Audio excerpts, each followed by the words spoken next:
Welcome to Evangelicalish, where we discuss the good, the bad, and the ugly of the American evangelical church, deconstruction, faith, and God's love through it all.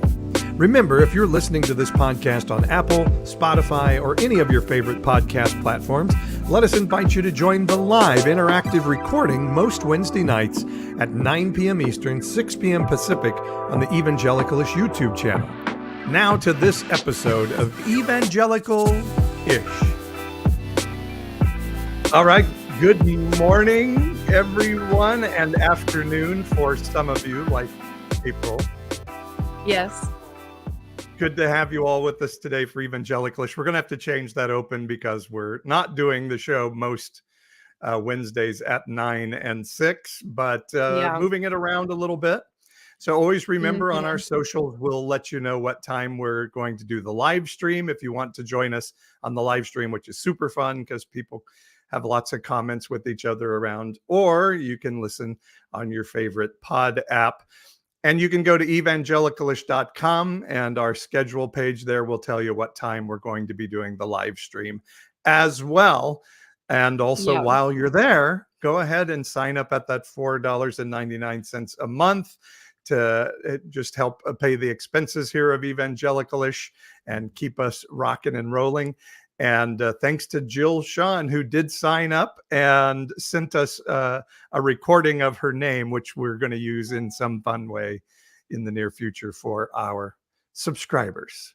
Hooray. Hi, April. Hi. I know every time I forget that we need to update our intro until I'm playing the intro on the live. And I'm like, oh, dang, we forgot to do that again. And then probably I'll remember again this time next week. But we will have it done sometime in the one day future. One day, yes, when life calms down.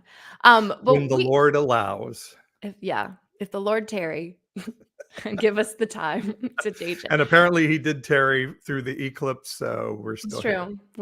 We're still trucking. Woo. By the way, do you think do flat earthers see an eclipse and say, why is that round? They think it's a flat earth, or they think it's a fake sun.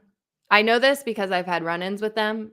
And it's a fake sun? Yeah, they think it's like we're in this dome and it's a fake sun.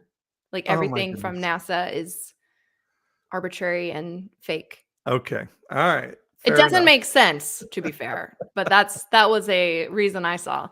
So when I was a kid and we took the little box and put a pinhole in it, that was all fake. NASA faked all of that. It wasn't really round. Okay. All of it's fake. Man, but NASA's amazing. I know. Big, they're devious. I mean, I always thought that if they faked the moon landing, like how much did they have to pay the thousands of employees to never, ever, ever tell that they faked it? It doesn't make any sense. I've tried it. You can't try to figure it out because that hurts my brain, and I've tried. Or maybe they just threatened all their children or something. I don't know. It's pretty amazing. It's a very deep conspiracy. But you know who isn't fake? Our guest. You are the king and queen of transitions. It's amazing. Today we have a really awesome guest, Jonathan Merritt, who is an award-winning columnist. Columnist. Communist is like how this there was this real country person. This is sorry. I'm so sorry, Jonathan. Welcome. And I'll go one. We had someone tell Beecher, who was my spouse, one time back when we lived in Redneck, Tennessee, that he couldn't vote for Joe Biden because he was a communist. Which he meant to say communist, but said it communist. But anyway, Jonathan Merritt is an award-winning columnist. Wow, I'm uncommon today. Welcome, Jonathan. Oh my gosh, I have been called much worse, let me tell you.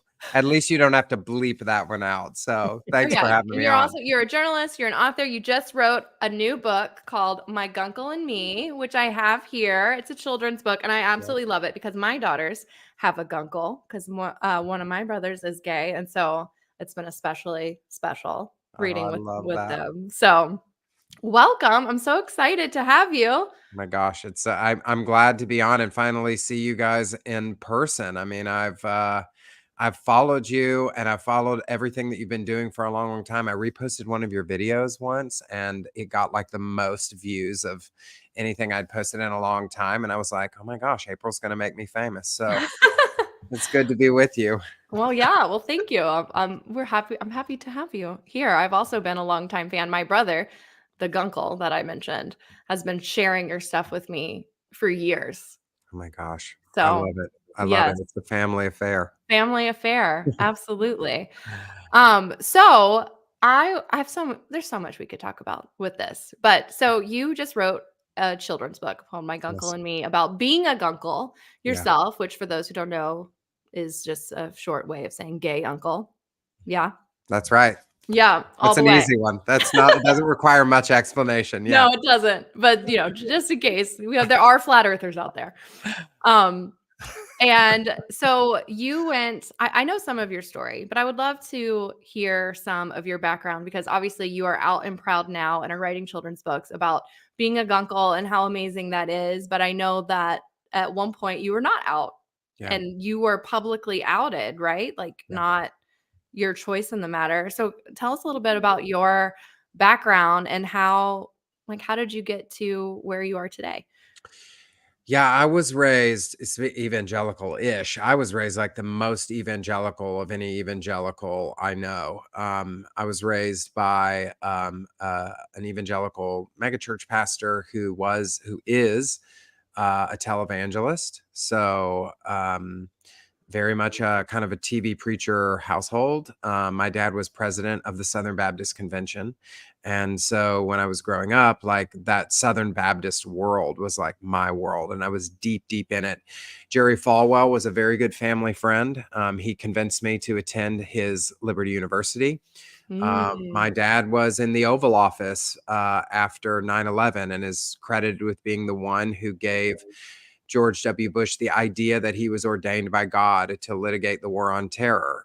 He describes himself as to the right of Ronald Reagan. So this is the soil from which this this fabulous flower came.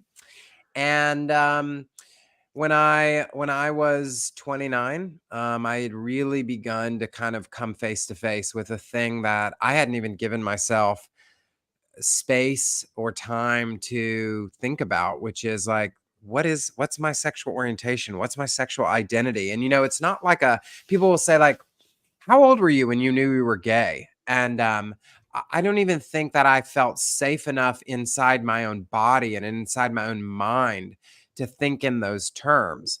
Yeah. I definitely knew that I had a physical attraction to males from a very, very young age. I certainly knew that during college and in my 20s, but I self-medicated with religion, which is a really, really good / bad medicator. I self-medicated with work. I did everything I could not to give myself the kind of stillness or solitude that I really needed to ask those questions. And, the universe has a way, if we ignore the things that we should address, of making us address those things.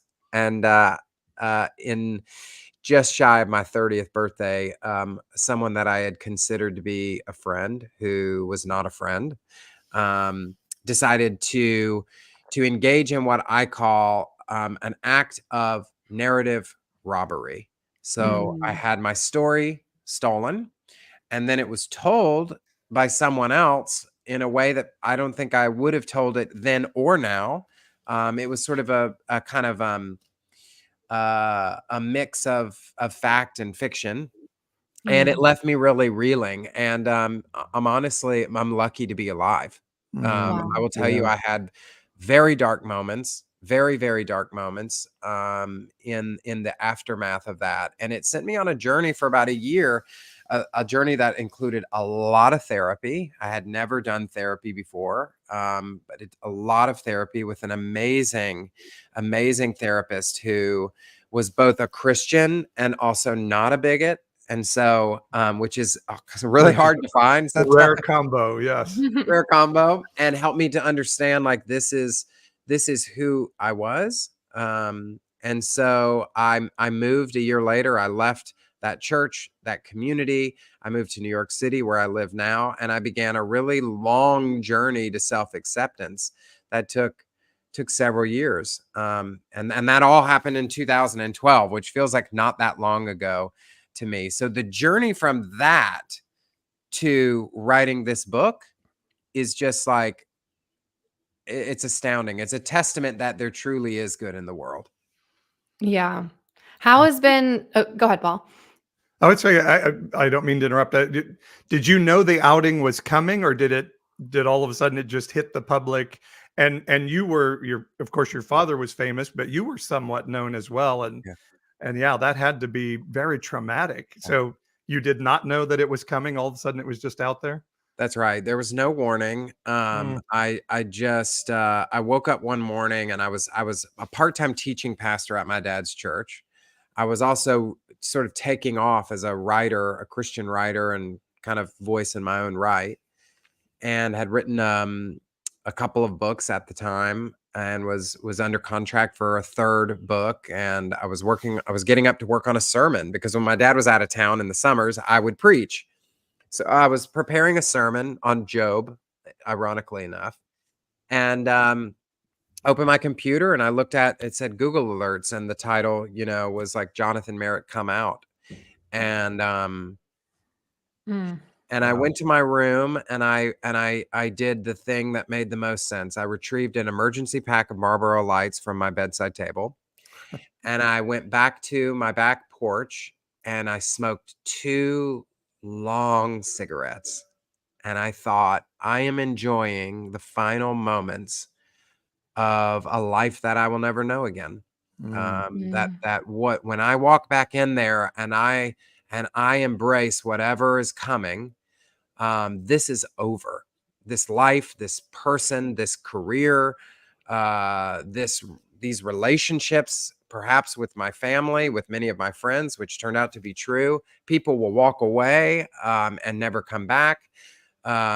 People will feel betrayed. I will be betrayed, and I will have to figure out what it means to be Jonathan Merritt in a new way. And so I finished those cigarettes, and I walked back in, and I started making phone calls, and it was a life-shattering moment. It was like an axe fell and split my life like firewood, and it was horrible, and it was, in the end, wonderful, because it forced some things to happen. I'm lucky that I survived it. So I would say outing is a terribly unethical thing. It is the worst thing you can do for someone, because you risk their very life with it. And also, in the larger story of my life, it really pushed me off a cliff that I might be standing on right now if it hadn't been for that. I don't know how I would have ever gotten out of the closet if I hadn't been pushed. And so that's kind of that weird thing, right? Where it was like, it was the worst thing that ever happened to me, and in some ways it was the best thing that ever happened to me. And I'm not saying that as an endorsement of doing that for anyone, because it could have very well gone the other way, and you would have had no one to talk to today. And so I'm very lucky that it didn't go that way. How did you, like, theologically, when you're outed, how did you handle that? Like, did you kind of just, okay, this has happened, now it's time to step into this truth? Or was there a part of you that was still kind of fighting that within yourself? Definitely fighting. I had started I'd broken up with my girlfriend at the time, because I dated beautiful, wonderful, brilliant women. And I had kind of come to this conclusion by the time I was like knocking on the door of 30. I thought, if I was going to meet the one, and the one was going to convince me, that I was really straight, I would have met that one, because these women were amazing, and they were just, they were wonderful. By the way, do you hear any background noise coming? No, you sound great. I'm living in New York City, and there's like, I don't know what's happening outside the window. It's like a leaf blower or Chernobyl or something. I don't know what's happening, but I'm so grateful for this microphone at this moment. essentially I was kind of holding on to this life, this career. I just wanted to stop the bleeding. I wanted to put a tourniquet on. And I knew deep down in that place inside me where we know things to be true, that I was a gay man, and that there was no going back after this. I knew that to be true. And so what I did was I said some vague things that I knew from a kind of PR standpoint would save my life. And I said, "Oh, this has happened, but I'm sticking with Jesus." Mm. Right? And everybody would hear I'm sticking with Jesus and think he's going to be celibate, or he's going to be straight, or he's going to go through conversion therapy, which is not at all what I was committing to. But I also did something of which I'm quite ashamed, which is I told a story about sexual abuse growing up. And I didn't tie those things together explicitly, but again, I knew what would happen. I know the evangelical mind, and I knew that people would tie them together, and that would gain me some sort of sympathy. And Right. so I told my story in a way that would give me room to breathe, so that I could go and figure it out for myself. And it wasn't until many years later that I think I told it in a much more truthful way. Mm. So what you're saying is the evangelical mind will say, he thinks he's gay because of the abuse. And that's a That's very right. common and very shitty Yeah, response from people. that's right. And so I look back and I feel a lot of sadness, because what I fear happened, and I can only assume happened, is in the early days there were parents who probably weaponized. My story was in the Washington Post. It was at Religion News Service. It was he wrote an essay for salon.com. Then I did an interview with Christianity Today with Ed Stetzer, and did a kind of a Q&A where I talked about some of these pieces. I was dragged in front of my church. I had to tell the whole story. 2 services over, got done with the 9:30, had to wipe my eyes and start over at 11.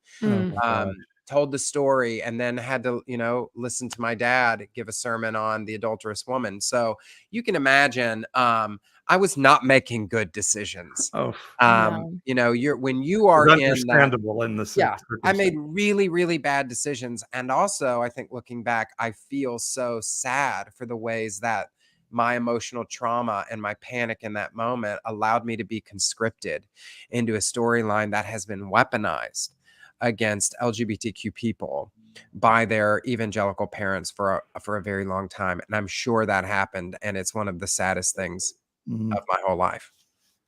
Can I say on this, we love to deal with victims as evangelicals, but just so people know, I think the stats are something around 1 in 4 bio females in America have faced sexual assault.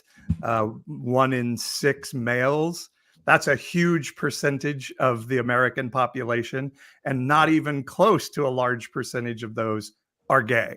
So getting molested does not make you gay, and just stop it, evangelicals. It's not. Well, and there's also to plenty of verifiably people true. who are gay that don't have any Correct. abuse in their life either. It's not Right. It's and plenty of straight people who have histories of abuse. Correct. Right. There's not a correlation.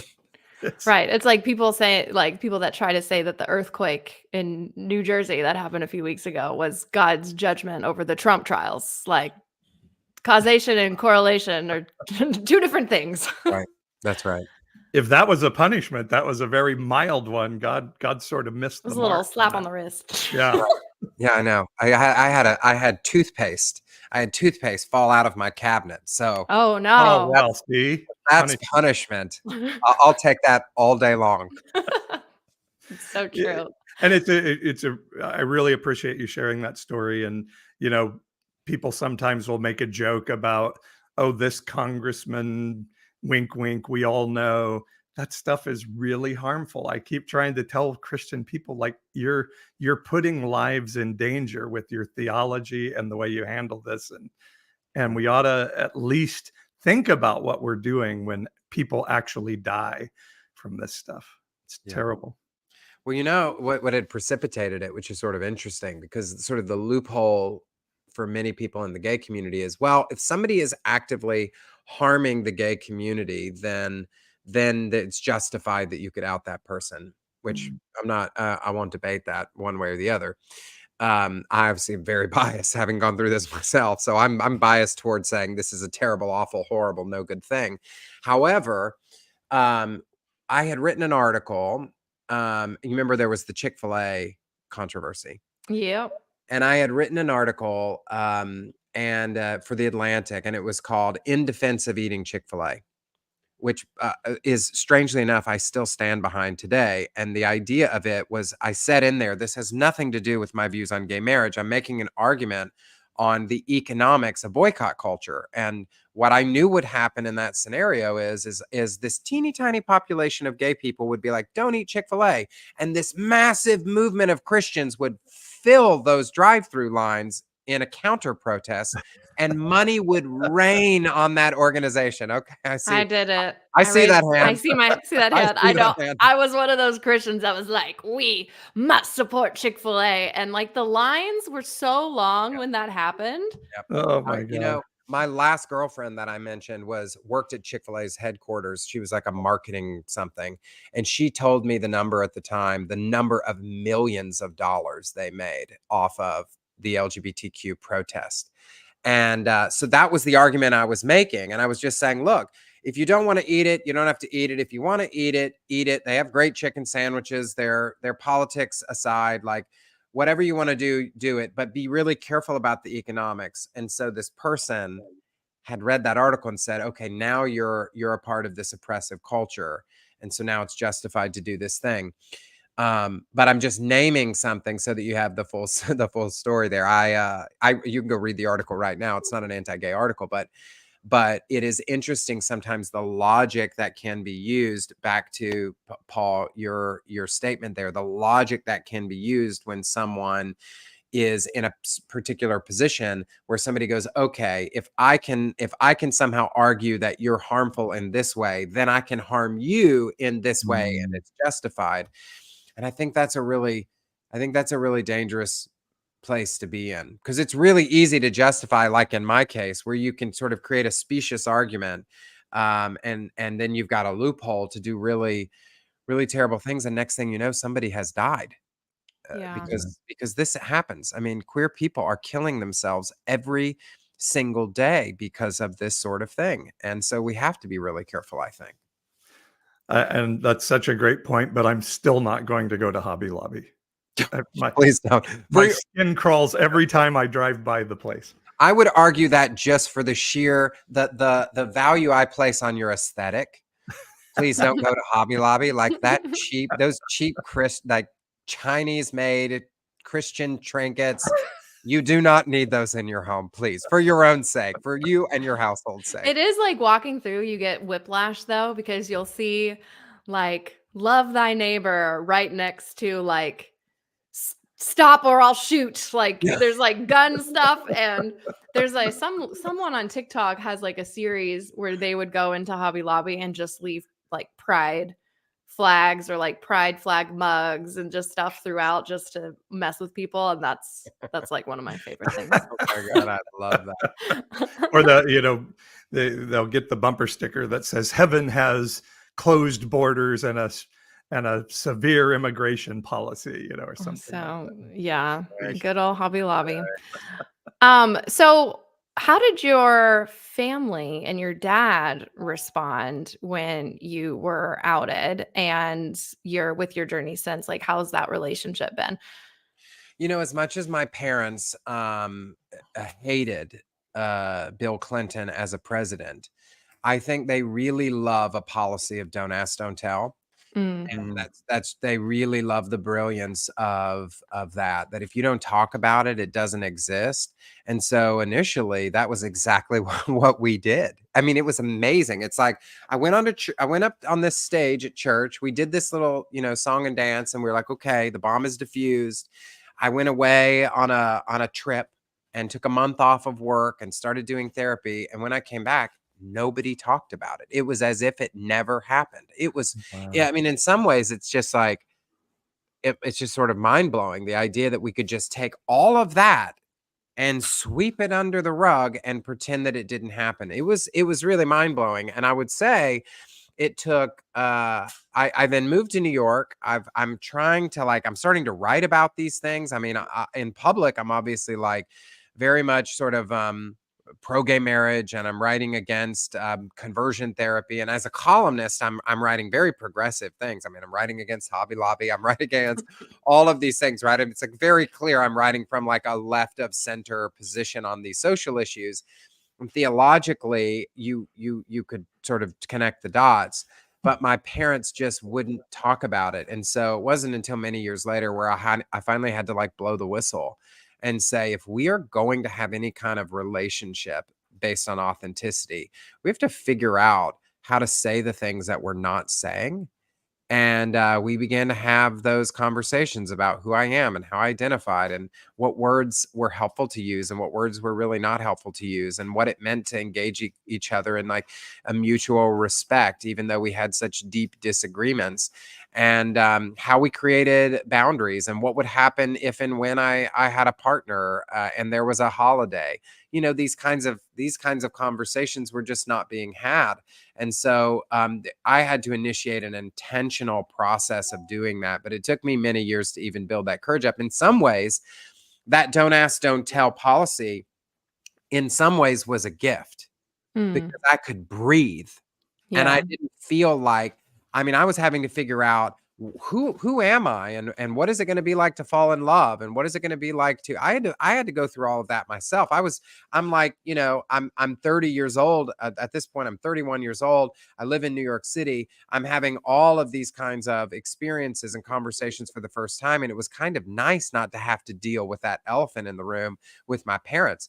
But once I got that sorted, once I had my first love, my first relationship, my first heartbreak, I was, really experiencing some of these things. I had all the conversations with all the friends. I had sorted out all of the language. I had found a church that embraced me for who I was. Once I got all of those ducks in a row, I could finally turn my attention back toward my parents, and I had the energy to do that. But I just don't think I had the energy or the mental capacity to deal with all of it at once.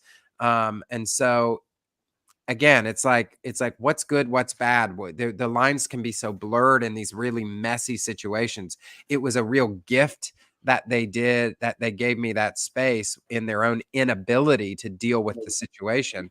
But I also feel really sad that we couldn't deal with those things until much, much later.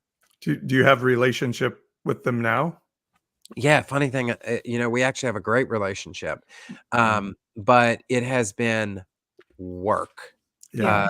I had to send them out. I was seeing a therapist in Colorado, and I would fly out, and we do 3 hours a day, day after day after day, because I had to do a lot of work, as you can imagine. And I had to send my parents out to see this therapist. He had to have some conversations with them that they couldn't have with me for whatever reason.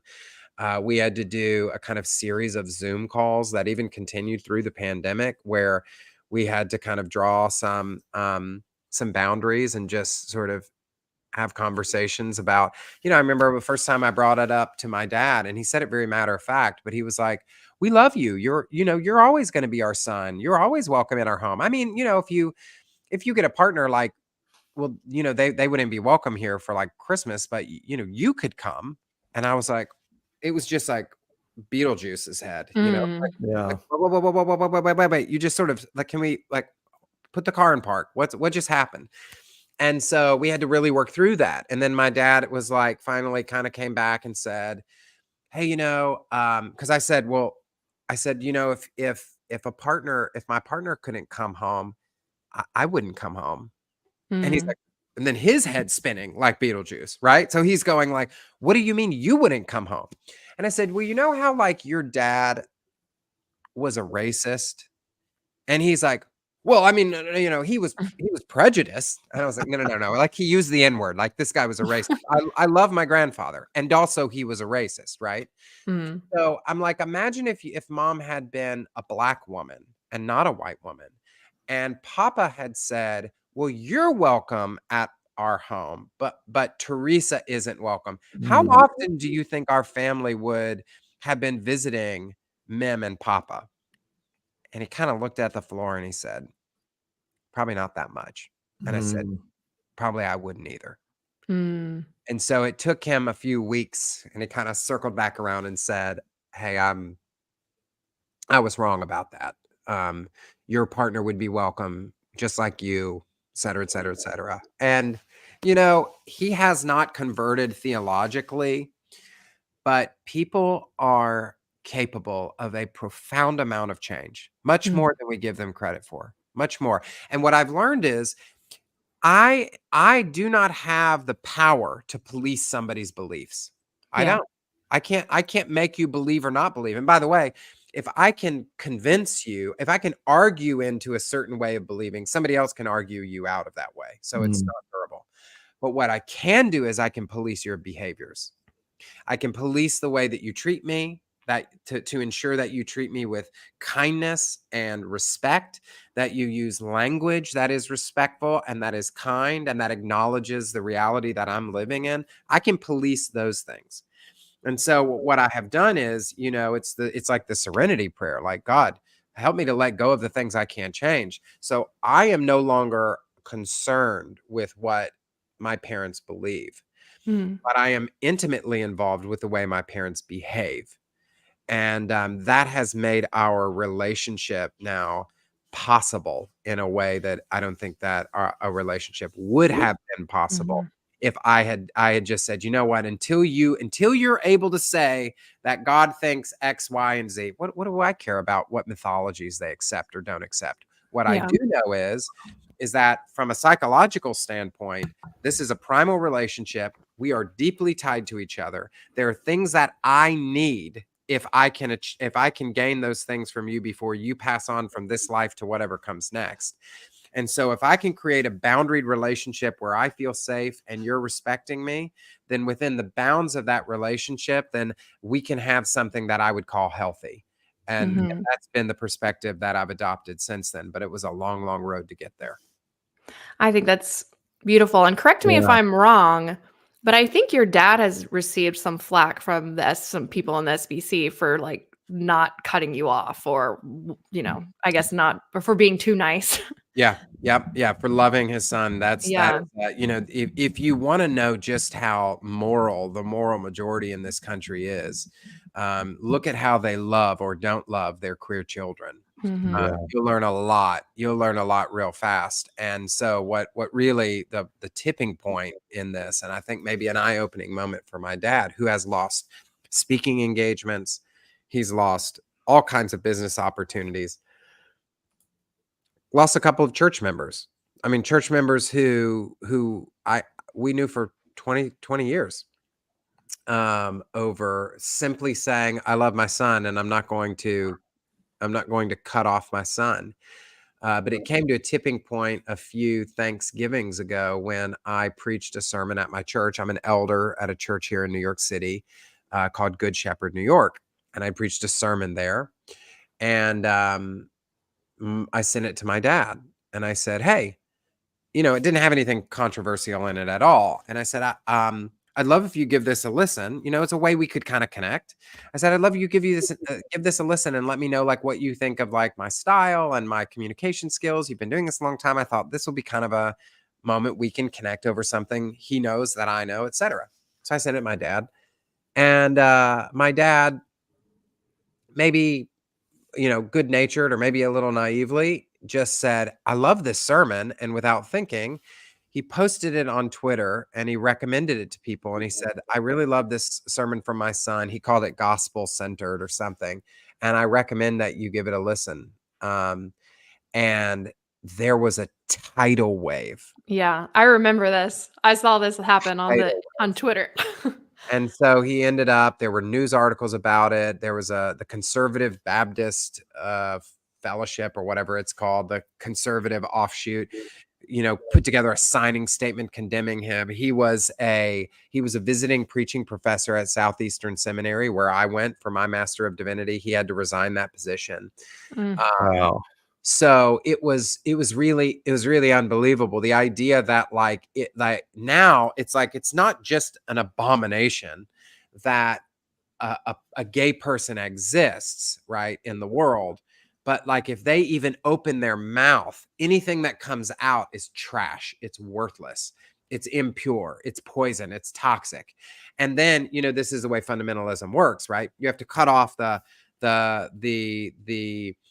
impure person, but then anybody who has contact with that impure person, now they're impure, right? So you just have to keep cutting people off all the way down the line. So once he endorsed this impure person who can only say impure things, then he became impure. He became the problem. He's the problem. It's him. So that was sort of the way that that worked. And I think he was in shock, because he was like, the people are saying such disgusting things about you that are now showing up in his feed. And then I was able to say, welcome to my world.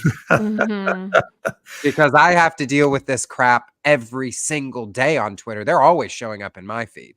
Now you're just getting a glimpse of what queer people are experiencing from people that you consider to be your brothers and sisters in Christ, people who read the books that you read, people who go to the seminaries that you endorse, people who preach at churches that you think are quote unquote Bible-believing churches.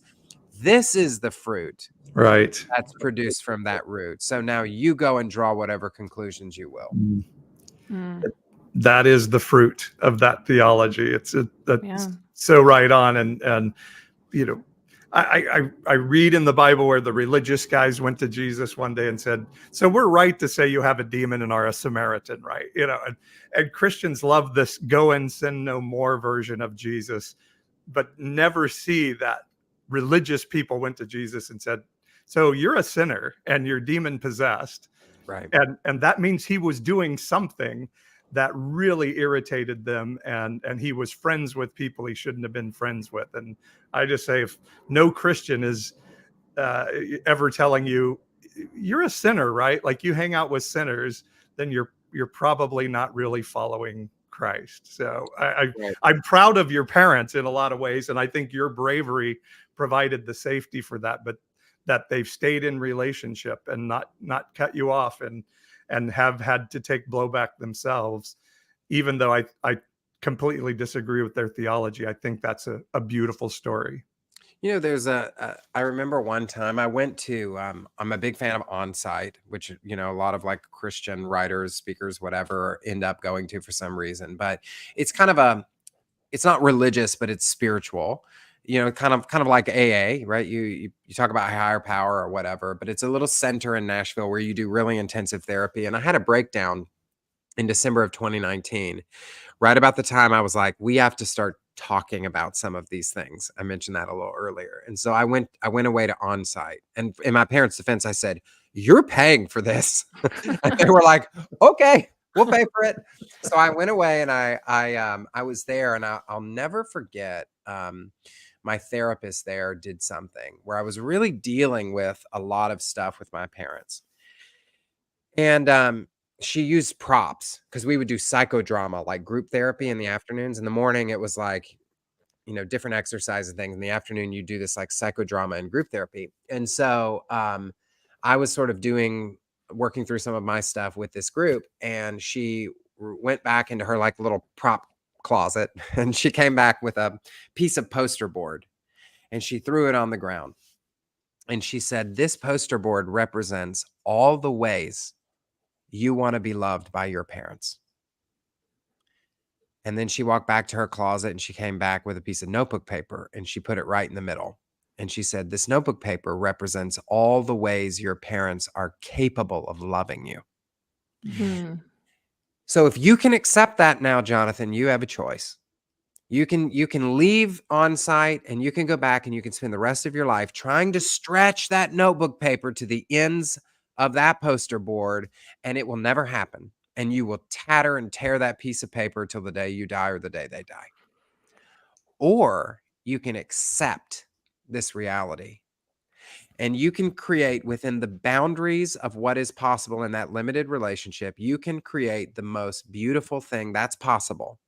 And then, having saved all of that energy, you can go find people who can love you outside of those borders. Which do you want to do? And it was like she, something sort of clicked in that moment. And when I left that place, I said, okay, I wish that those limitations were not there, but they are. And there's nothing I can do to change that. So now I'm going to focus my energy on creating the most loving relationship, the most beautiful, mutually respectful relationship that's possible within those limitations. So, you know what? I don't get to go talk to my parents about who I'm dating. I'm really sad about that. That breaks my heart. I hear friends like they're talking on the phone with their parents and they're able to talk about their love lives and they feel safe doing that. And I go, God, I wish I had that. God, I wish I had that. But I cannot get that notebook paper to the ends of that poster board. What I can do is I can find other people in my life that I can talk to, and I can celebrate when I fall in love, and I can cry when my heart gets broken. My parents don't get to be those people, and it's their choice. They can choose to be those people, and maybe one day they will. For now, we have a very beautiful but boundaried relationship, and I'm okay with that. Wow. I know that that's both hard, but also a testament to the love that you have for your parents and the love that they have for you, that even though it is hard considering where the two places you're coming from, that the love is worth the work. Yeah. And that, not that it makes it easy, but that is a testament. And I think with a point that you had made earlier too, like so many, like we can't control our beliefs. You know, I can look in this corner and say, I believe there's an elephant there. And I can try really, really hard to believe that there's an elephant there, but I can't make myself believe that there's an elephant there if I don't actually believe there's an elephant there. And, you know, we're all a product of our upbringing and our environments, and indoctrination goes so hard, especially when it's your livelihood, like in the SBC, and your entire world is that. Like people have to give up a lot to change their beliefs, but you can't force that. And I think for so many people, it's like, it's scary to even take that step to even question that theology because of the ramifications of what that would mean for them. But like you, I think as long as people can just be kind and see the humanity in that person, even though we disagree and even though it's going to put a barrier on that relationship, like I can be cool with people that are willing to like be respectful and kind and loving, even if they don't ever get to that affirming theology. Yeah. And oftentimes that's the only way that a person like that will ever get to that place. Right. Because, you know, it's Jonathan Haidt that writes about this. The idea that like people are capable of profound change, but they have to receive new and convincing information in non-threatening ways. Yeah. So if we start to say, I'm cutting you off, you're canceled if you don't believe this, right? People will retrench. They become worse versions of themselves, not better. They become more convinced of the things they believe. But if we're able to say, you know what? I don't need to touch your beliefs. Let's talk about how we treat each other. Yeah. If you say you love me and I say I love you, then let's talk about how we treat each other.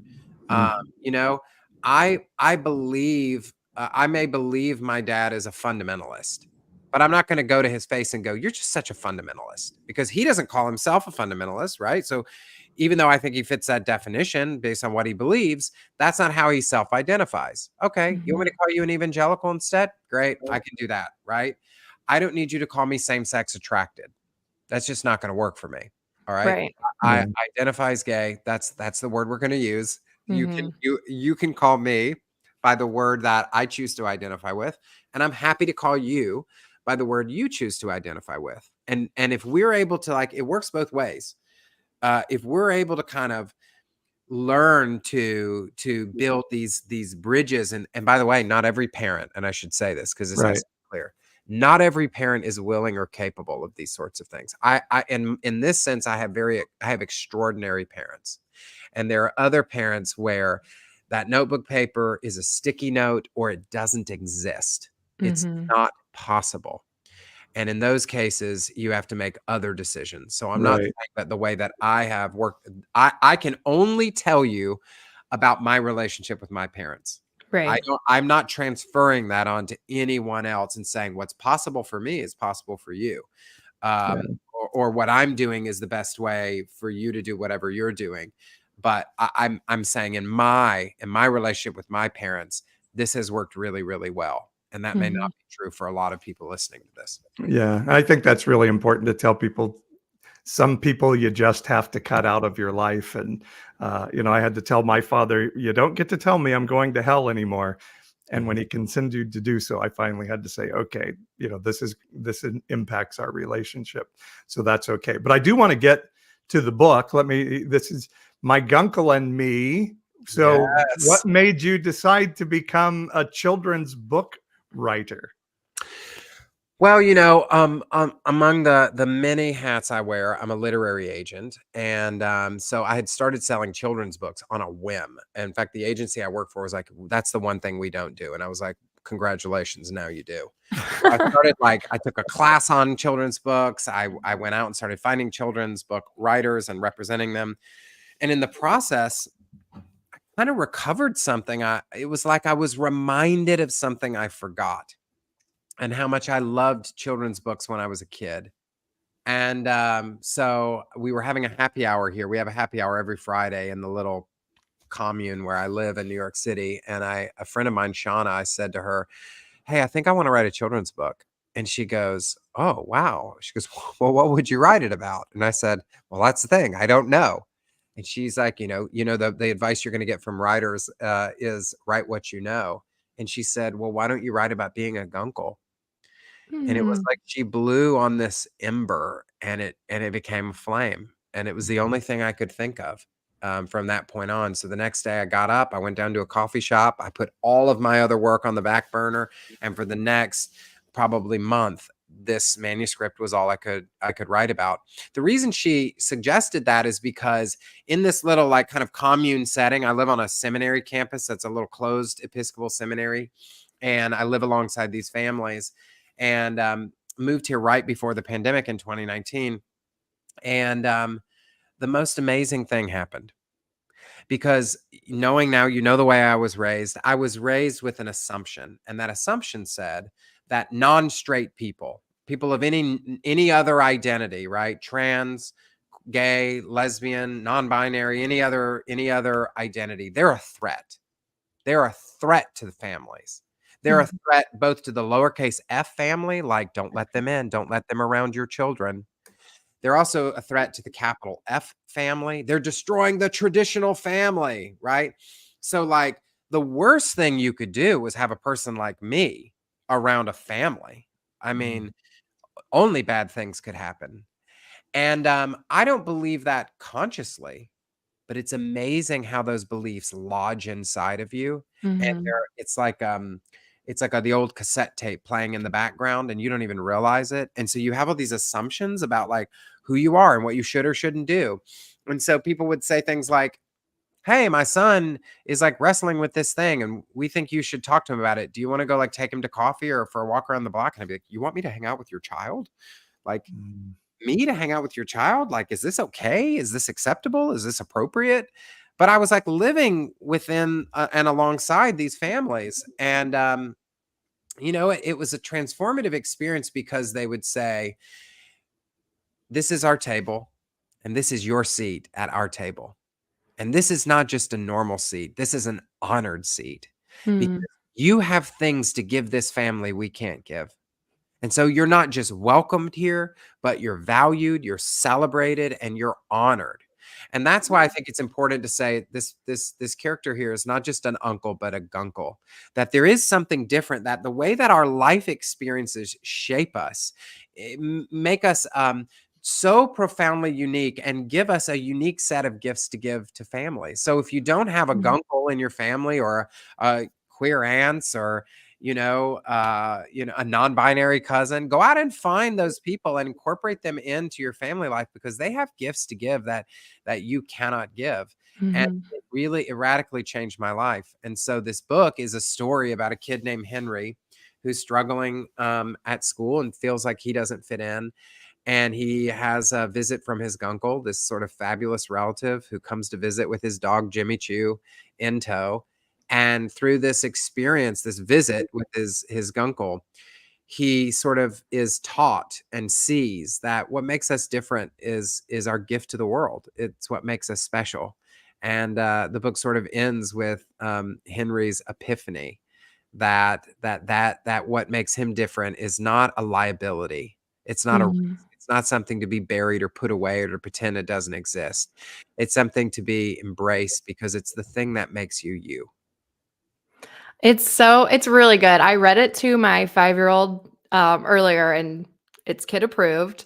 But also, as I was reading it, I literally like teared up because I mean, as you would know, and like my spouse is non-binary, and I have lots of queer friends. My brother's gay. Like the difference that it makes for children to just see queer people, to be around them, because a lot of these children are queer.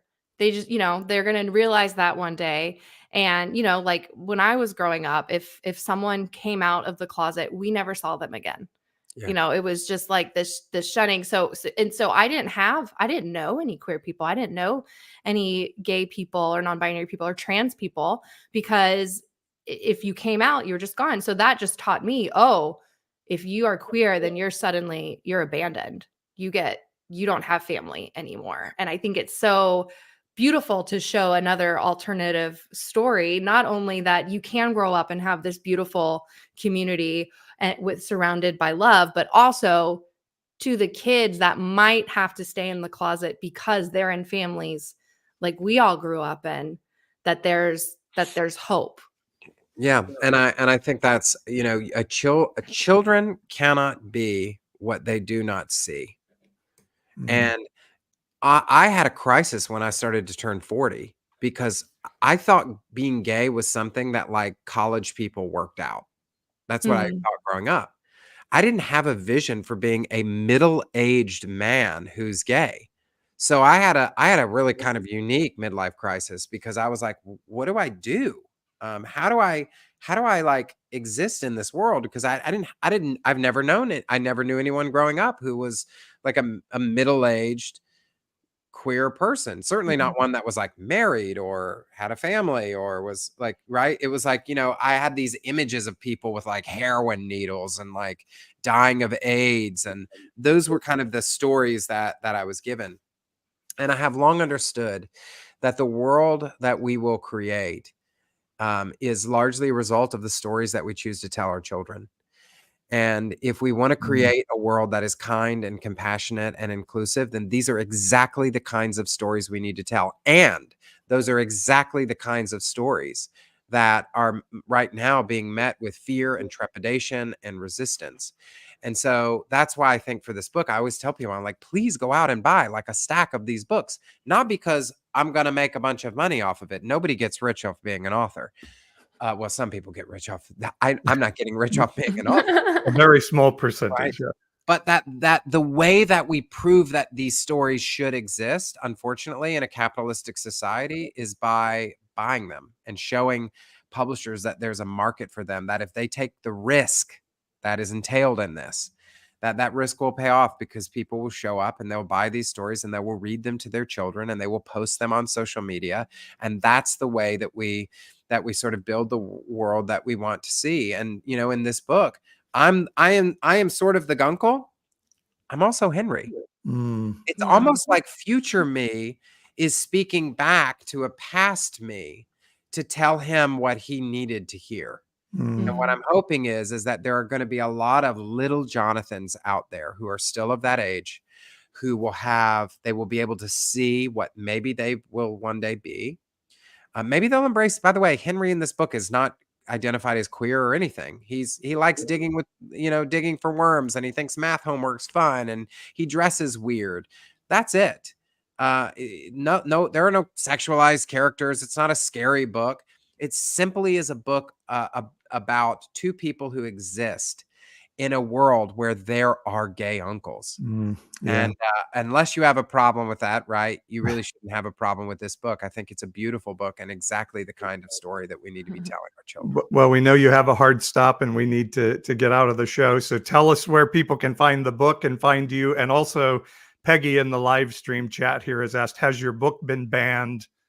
yet anywhere. in Moms for America. Liberty, I'm Oh sure my has a heyday with it. I should send them a copy of that. You really, my favorite page is the one where, well, they're all good, but I love that the Gunkle takes Henry to church. Oh yes. You're gonna blow some was- minds. I thought that was an important scene. In fact, I'll read it to Yeah. you that those 2 pages from memory because it's short. It says, "At church the next day, my Guncle sings loudly. He prays and gives thanks, and he does it devoutly. His bright colored outfit makes 2 women stare. When we leave, they both snicker, but he doesn't care." There's And I the wanted, pages. I thought that was important. Yeah, I thought that was important to show not only that you don't have to choose between being a person of faith and being a queer identified person. These things are not mutually exclusive. I thought that was important. And also, even if you realize that you don't have to choose, sometimes when you show up in religious spaces, you'll be met with misunderstanding and maybe even ridicule. And that's okay. You can hold your head high. Yeah. So if people want this book, buy it at Target, buy it at Amazon, wherever, books are sold. And if people want to connect with me, you can, subscribe for my newsletter at jonathanmerritt.com. You can follow me on Instagram, where April is a huge celebrity. You can follow me on Instagram, and I would love to connect with people in any way. And we'll put the links in the show notes. And then right now it's on pre-order, right? It comes out officially when? May the 14th. Woo!